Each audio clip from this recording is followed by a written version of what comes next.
他若一指分心而用，流派再厉害的超敌，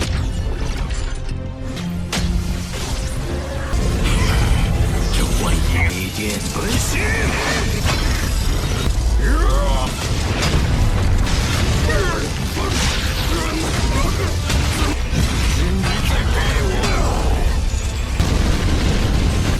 你自己慢慢升起吧。人类，名账号卡运气放一条生命。特殊生命，整个。Halo kalian semua, selamat datang di channel Donghua Master. Bagaimana kabar kalian semua? Mimin harap kalian semua baik-baik saja. Dan pada video kali ini kita akan melanjutkan alur cerita dari serial Donghua Solestar episode ke-201, yang dimana pada cerita sebelumnya singkatnya Lo Feng telah balas dendam kepada Kaisar Tangan Ajaib untuk kematian dari guru Huyanbo, dan setelahnya Lo Feng pergi ke tempat dari wilayah Ice Hellstar untuk mendapatkan pecahan logam hitam yang ketiga, dan Lo Feng melakukan pencurian di sana yang Lo Feng berhasil untuk mendapatkan pecahan logam ketiga tersebut. Tetapi sayangnya Lo Feng malah tertangkap oleh anggota Ras Doku, dan Lo Feng pun dipenjara di tempat dari penjara Ice Hellstar, dan itu merupakan inti cerita pada cerita sebelumnya. Kalau gitu pun sekarang langsung saja kita masuk ke bagian cerita terbaru. Cerita ini berlanjut dengan Lo Feng yang telah memasuki penjara Ice Hellstar. Yang setibanya di dalam penjara, Lo Feng merasakan kalau penjara ini memiliki tekanan yang sangat dahsyat, yang sampai membuat alat pelacak pengintai besar mereka tidak bisa digunakan, dan juga sampai tidak bisa untuk menggunakan teleportasi negara dewa. Tapi Lo Feng untungnya ia masih bisa terhubung ke dalam dunia virtual, dan setelahnya pun Lo Feng memutuskan untuk melakukan penjajahan pada dunia penjara ini untuk mencari tahu informasi lebih lanjut mengenai penjara ini. Tetapi di tengah perjalanan tiba-tiba saja Lo Feng merasakan adanya sebuah kekuatan yang mengincar dirinya.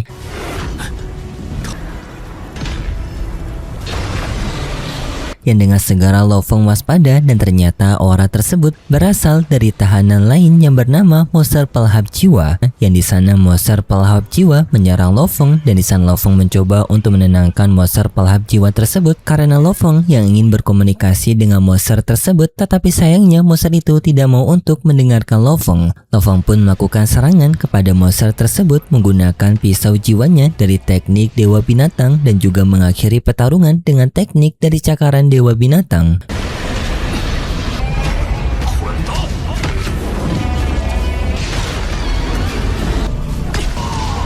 Yang membuat tubuh dari monster itu hancur. Tetapi Lo Feng menyadari bahwasanya yang ia lawan bukanlah tubuh asli, melainkan hanyalah tubuh klon. Setelahnya Lo Feng melanjutkan perjalanan, yang dalam perjalanan ini kita mendapatkan ringkasan bahwasanya Lo Feng masih sering diganggu oleh monster pelahap jiwa tersebut dengan klonnya, yang hal itu membuat Lo Feng merasa sedikit terganggu, dan Babata bersama Lo Feng telah menebak kalau monster pelahap jiwa itu sedang mencoba untuk menganalisis kekuatan Lo Feng dengan klonnya. Yang tidak hanya menghadapi monster pelahap jiwa, Lo Feng juga dalam perjalanan pernah menghadapi sosok pejuang yang di dalam novel dijelaskan kalau ia bernama Katu berhadapan melawan Lo Feng. Tetapi dalam duel tersebut si Katu ia merasa frustasi dan melakukan peledakan diri, yang hal itu membuat Lo Feng menyadari kalau para tahanan yang berada di penjara ini kebanyakan dari mereka telah lama menanggung depresi berat karena telah terjebak di penjara ini seumur hidup mereka, dan hal itu semakin membuat Lo Feng ingin mengetahui lebih dalam dari penjara ini. Singkatnya Lo Feng menemukan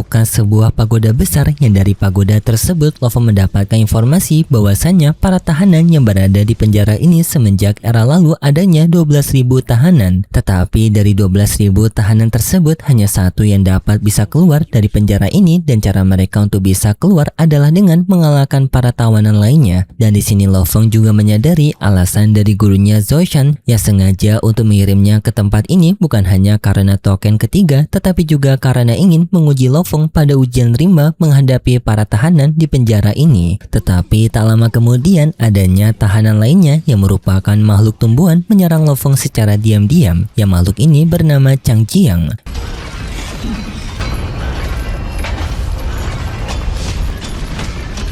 Yang Chang Jiang mencoba untuk menyerang Lo Feng menggunakan dari tubuhan merambatnya, tetapi Lo Feng dengan teknik Dewa Binatang bisa untuk menghadapi semua serangan dari Chang Jiang.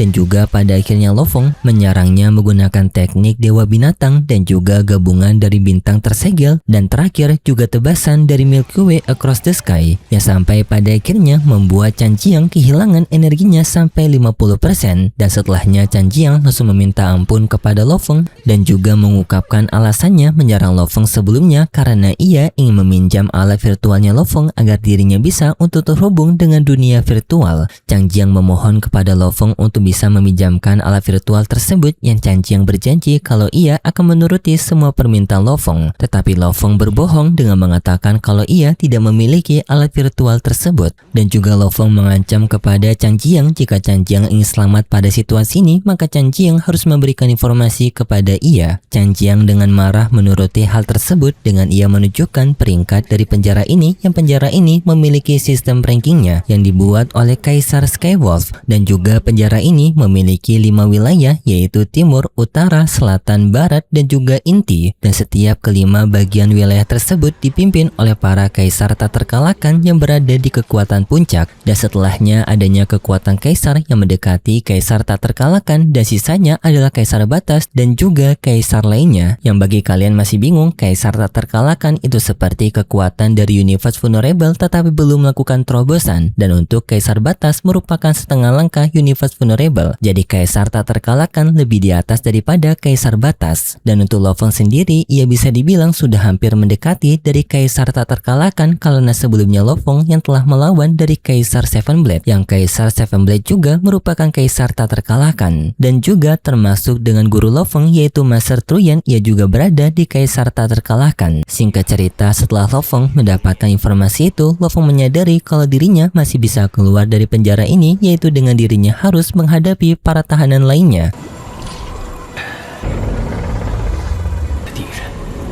Yang terutama kekuatan mereka yang telah berada di kaisar tak terkalahkan dan Lo Fong menganggap pertarungan ini akan seperti pertarungan melawan gurunya yaitu Master Truyan. Tetapi sebelum itu Lo Fong ingin melakukan sebuah persiapan terlebih dahulu dan setelah itu tak lama kemudian tampak para tahanan lainnya yang mereka semua telah mendengar kabar mengenai Lo Fong. Mereka mengetahui kalau Lo Fong merupakan tahanan yang berasal dari ras manusia dan mereka menduga kalau Lo Fong memiliki alat virtual dan mereka ingin sekali untuk mendapatkan alat virtual tersebut agar bisa terhubung dengan dunia luar dan di sini pun mereka melakukan pencarian besar-besaran untuk bisa menemukan Lo Fong dengan mereka menggunakan kekuatan mental mereka untuk bisa mendeteksi keberadaan dari Lo Fong tetapi anehnya setelah mereka melakukan pencariannya sangat luas dan juga kekuatan mental yang sangat mendetail mereka sama sekali tidak bisa untuk menemukan keberadaan Lo Fong. Hal ini pun membuat mereka merasa kebingungan bagaimana bisa Lo Fong bersembunyi sampai seperti menghilangkan keberadaannya dan untuk Lo Fong sendiri yang telah bersembunyi di sini Lo Fong ternyata ia dapat menghilangkan keberadaannya karena ia menggunakan alat yang dapat menghilangkan keberadaan Lo Fong yang dimana alat ini dapat untuk meredam aura Lo Fong yang bahkan seperti keberadaan dirinya yang menghilang dan alat ini benar-benar sangat membantu Lo Fong untuk bersembunyi dan Lo Fong sendiri sekarang ia mencoba untuk mempersiapkan diri untuk menghadapi para tahanan lainnya dengan Lo Fong yang akan membuat teknik baru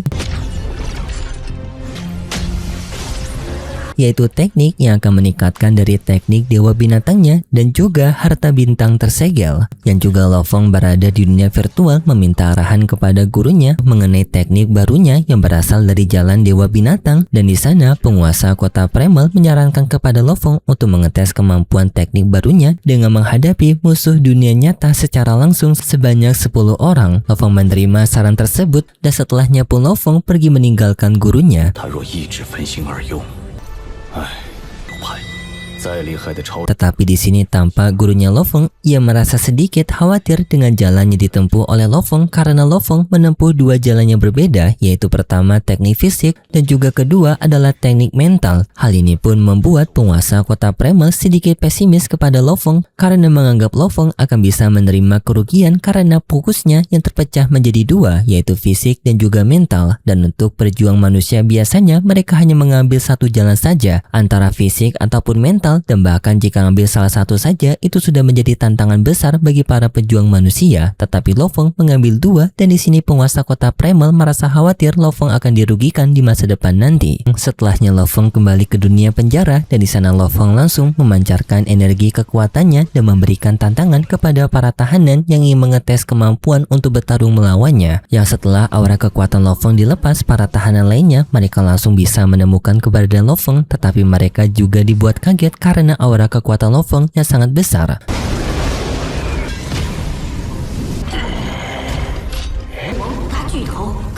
Tetapi sepengetahuan mereka juga, dua kaisar tak terkalahkan yang berada di kekuatan puncak sekarang juga mengincar Lo Feng. Dengan pertama adalah Kaisar Blood Dog, yang kedua adalah Kaisar Silver Eye.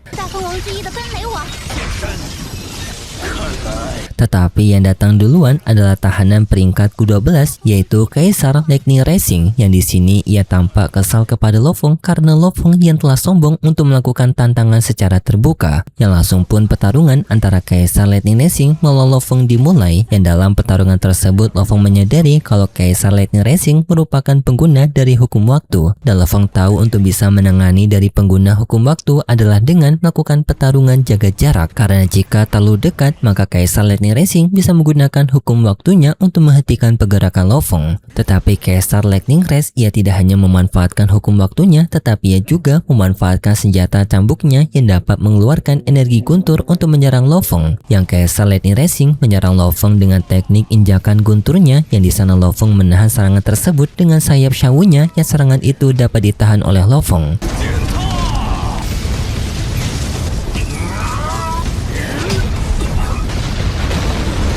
Dan Kaisar Lightning Racing yang langsung meningkatkan serangannya dengan ia menyatukan seluruh senjata cambuknya untuk meningkatkan daya serang gunturnya, dan berkat dari sayap Shawunya Lo Feng bisa dengan instan menghindari serangan tersebut. Tetapi secara bersamaan juga Kaisar Silver Eye ia telah melakukan pergerakan untuk mencari keberadaan Lo Feng, yang kehadiran dari Kaisar Silver Eye juga telah disadari oleh para tahanan lainnya.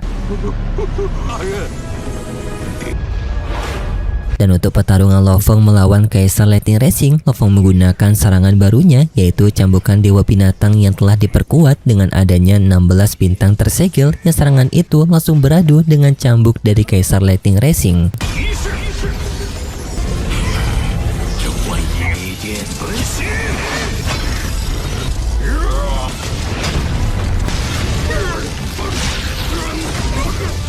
Yang hasil dari paduan tersebut dimenangkan oleh Lo Feng, yang Lo Feng bisa untuk menghancurkan pertahanan dari senjata cambuk dari Kaisar Lightning Racing, yang sampai membuat Kaisar Lightning Racing juga mengalami luka akibat serangan Lo Feng. Setelahnya Kaisar Lightning Racing ia merasa terpojokan karena pertarungan ini, dan ia mencoba untuk kabur dari Lo Feng, tetapi Lo Feng tidak membiarkannya dengan Lo Feng yang mengejar Kaisar Lightning Racing. Hal ini pun membuat Kaisar Lightning Racing merasa kesal, dan ia pun langsung melakukan pembakaran energi undyingnya untuk meningkatkan kekuatannya.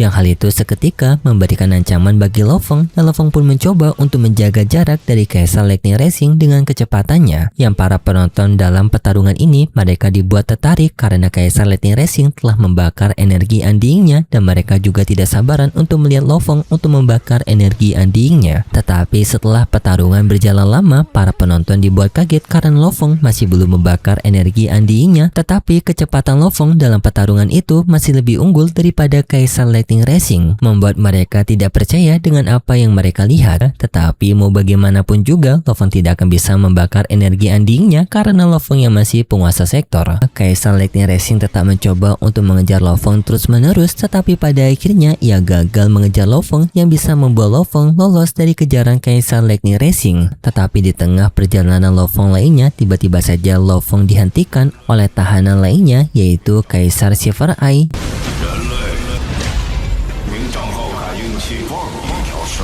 特殊生命，整个 yang mengancam kepada Lo Feng dan juga menyuruh kepada Lo Feng untuk menyerahkan alat virtualnya Lo Feng. Yang Kaisar Silver Eye menunjukkan dirinya di hadapan Lo Feng dan di sana Babata dibuat kaget karena mereka yang sedang menghadapi Kaisar tak terkalahkan dari wilayah utara. Di sana juga Lo Feng dibuat takjub dengan Kaisar Silver Eye ini karena terlihat ia tidak memiliki mata, tetapi di sini Lo Feng merasa kalau dirinya sedang diawasi secara keseluruhan oleh Kaisar Silver Eye. Yang di sini Lo Feng pun sedikit ragu apakah dirinya akan ditewaskan oleh Kaisar Silver Eye dalam pertarungan ini. Kaisar Silver Eye pun kembali mengancam kepada Lo Feng untuk menyerahkan alat virtualnya, tetapi Lo Feng berani untuk menantang Kaisar Silver Eye, yang dimana jika Kaisar Silver Eye ingin mendapatkan alat virtual tersebut, maka Kaisar Silver Eye harus berjuang sendiri menghadapi dirinya. Tetapi sayangnya setelah itu cerita bersambung, dan untuk kelanjutan ceritanya kita akan melanjutkannya lagi di minggu depan besok. Tetapi bagi kalian yang tidak sabaran dengan cerita terbaru, bisa tunggu di konten spoiler dari Donghua Singkat. Dan seperti biasa, Mimin mengingatkan kalau cerita ini merupakan dongeng fiksi yang hanya bertujuan sebagai penghibur saja, yang berasal dari karangan novel. Dan terima kasih buat kalian semua yang sudah menonton video ini sampai akhir. Jika kalian suka dengan video kali ini, bisa beri like serta subscribe, dan sampai jumpa di video selanjutnya. See ya! 他若一直分心而用，哎，陆派，再厉害的超人，